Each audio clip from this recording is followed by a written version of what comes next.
Welcome to For the Love of Mystics, the podcast where we explore the mystical, the divine, and the ways that we can bring more sacredness and presence into our daily lives. I'm your host, Jennifer Jerkowski, and I am here to help dive into stories, practices, and wisdom that help us nurture the divine spark within us all. Today, I am thrilled to be joined by a very special guest, James Twyman. James is known around the world as a Peace Troubadour. He has performed his peace concert in many countries at war, including Iraq, Bosnia, Ukraine, and many more. He is also the New York Times bestselling author of 26 books, including The Moses Code and his latest book, I Don't Know, Maybe I Love You.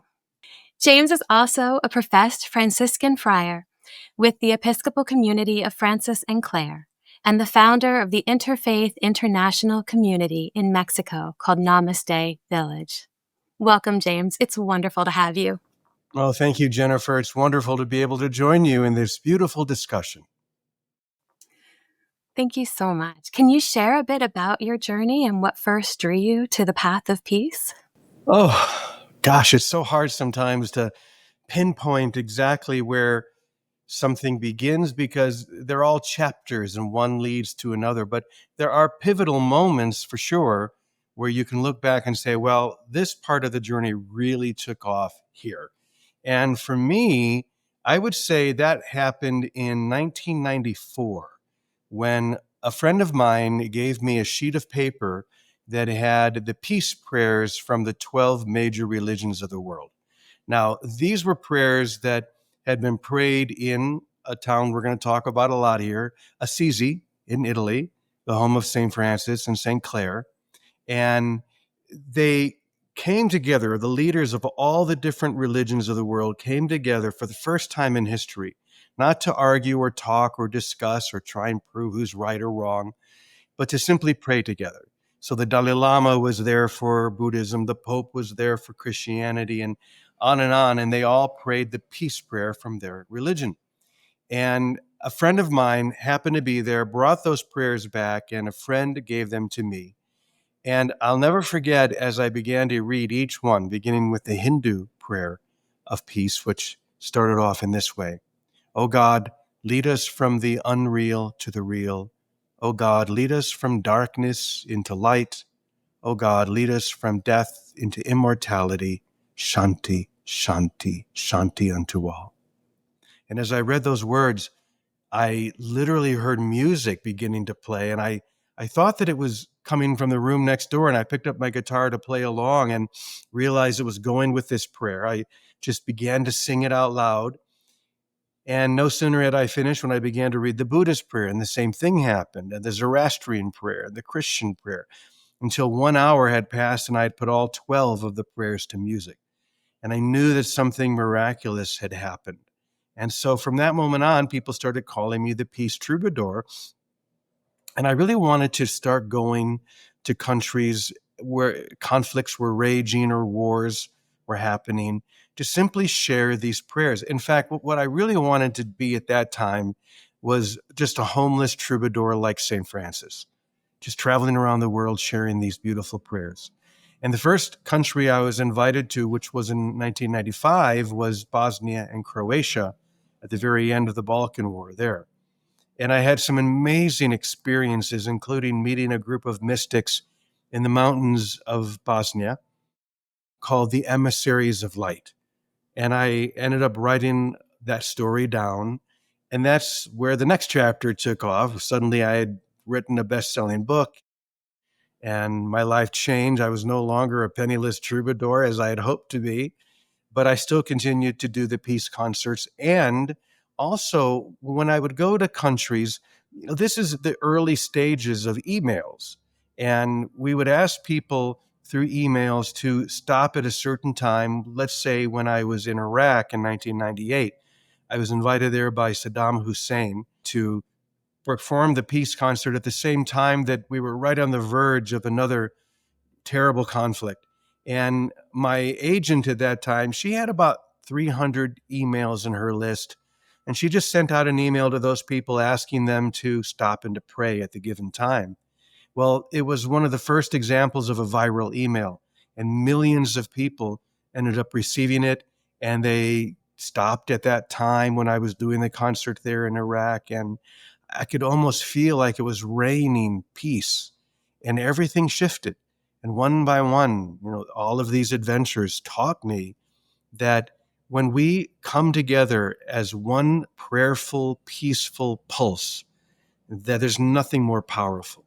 I've literally seen wars halted in the face of such amazing spiritual power. So those are just a couple of examples of many of the things that have led me on this journey. And there have been so many more, but we'll just stop there for the moment.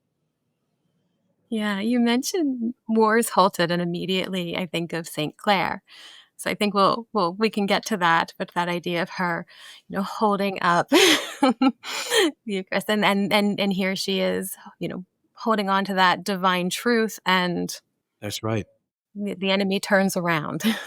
Clare, who we don't hear much about because Francis is such a big character and he eclipses the contemplative character of Clare.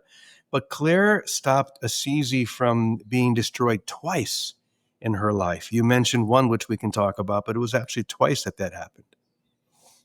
Amazing. I'd love to dive into that with you. When we talk about cultivating our connection with the divine spark, this mystical and wonderful side of life that we can bring into our daily practice, these powerful moments that you're talking about with St. Clare and her ability to connect is what allowed for these massive shifts to happen in a collective, for military to go, oh, we're not going to go here. We're going to turn around and go the other way. So when we're talking about this idea of divine spark and bringing that into our daily lives, can you share a little bit about how you cultivate your connection to the divine spark? Good question. Simple and individual ways. I think we all have our own ways in to the experience. I'm very lucky because I do live in a beautiful spiritual community here in Mexico, Namaste Village, which you mentioned.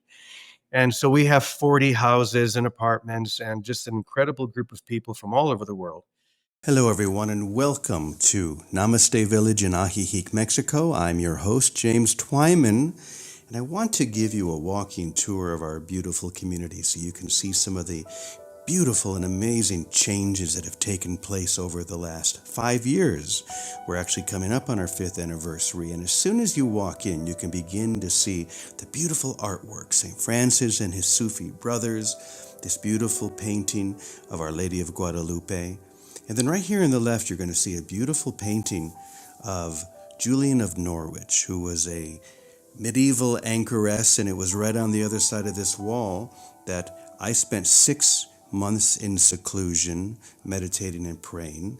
As soon as you come into the village more, you'll be able to see our living area, the dining room where we join for meals 5 days a week for breakfast and dinner. The food here is amazing, by the way, thanks to A. You'll see this enormous picture of Yogananda, such amazing art as you're seeing now and as you'll continue to see in this video. And this is our session area where we gather Monday through Friday at 9 a.m. and then Sunday at noon for our Unity service. We are an official Unity church on Sunday. And now in the back, you'll see this beautiful Aztec mural that is very new. We wanted to give an aspect of that native Mexican culture here, and some artists came and just did an amazing job. As you'll see, there's a very beautiful Aztec statue in the very middle, and you're going to be coming down soon into the garden area. Our dear gardener, Augustine, has been working this land for over 25 years, and we are so blessed to have many fruit trees and avocado trees, bananas, lemons. It is really just a paradise in so many ways. If you don't know, Ajijic, right next to Lake Chapala, has the second best weather in the entire world, according to National Geographic, and is a very safe environment right outside Guadalajara. So now we're going to be walking back into another section of the community that we call the garden. And in the garden area, you're going to see 4 buildings, and there are a total of 14 apartments here in the back. So let's go ahead and walk through now. You're going to notice the beautiful, vibrant colors of everything at Namaste Village. We have studio apartments here.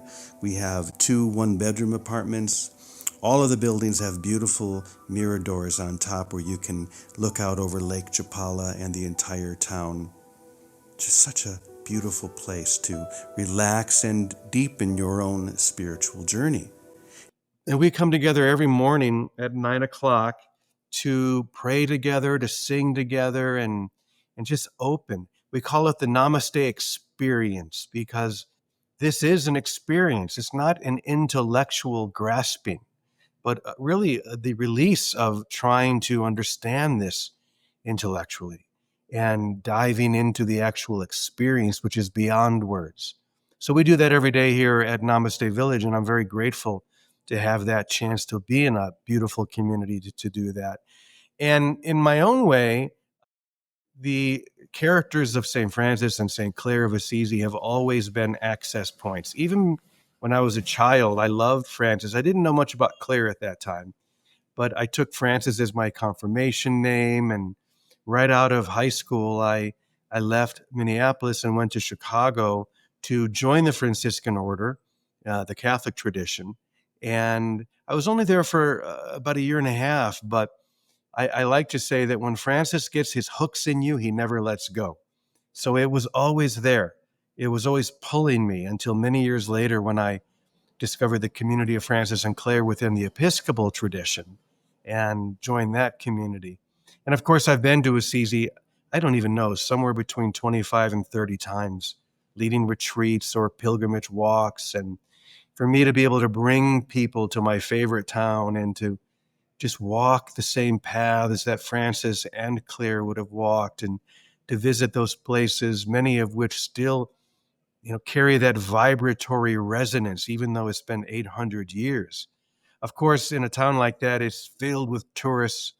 I always say that there are 2 types of people who come to Assisi. There are tourists and then pilgrims. A tourist comes to see, and a pilgrim comes to be. And for me to bring people there to actually be in that experience that transformed the lives of Francis and Clare 800 years ago is such a gift. But one of the things that you mentioned that I think is important to realize is that these 2 very simple characters did change the world, and they changed Europe as we know it. Many people don't realize that by the time Francis died, a quarter of Europe were one part or another of the Franciscan community.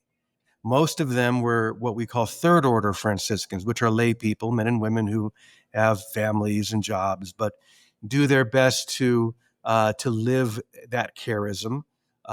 In fact, you could look back and say that the feudal system that had held Europe together for so long, in many ways, fell apart because of the third order. There were so many third order Franciscans, and they all took vows of nonviolence. So when a feudal lord was trying to raise an army to go to war against the neighboring city or the neighboring principality, they could no longer get enough people to join their army because so many of them had taken vows of nonviolence because they were third order Franciscans. So it was, it has and will always be a deep part of my life and my own spirit to just remember all of these beautiful stories from the life of Francis and Clare, and to remember that we can do it today. In fact, I'll close with one quick question, a little quiz for you. I'll see if you can guess something. Someone, I'll give you a hint, in the 20th century, okay, said that if we had had 10 St. Francis of Assisi's, we would not have needed a revolution. Any idea who said that? I don't know who said that, but I believe they are speaking truth, divine truth. Well, a lot of people will say Lenin, like John Lennon. Close, but not quite, because it was a Lenin. It was Vladimir Lenin, the leader of the Bolshevik Revolution, who was an atheist. but he recognized the power of someone so committed to peace as Francis was. And he realized that if he had had 10 people like that in Russia, they would not have needed the revolution that they actually did have. And that says a lot to me, that an atheist, someone like Vladimir Lenin, would say that. It makes it feel even more true for me. Amazing. It really does speak to the power of his life and his mission for somebody that doesn't have a belief to be able to see the influence and power that his life had.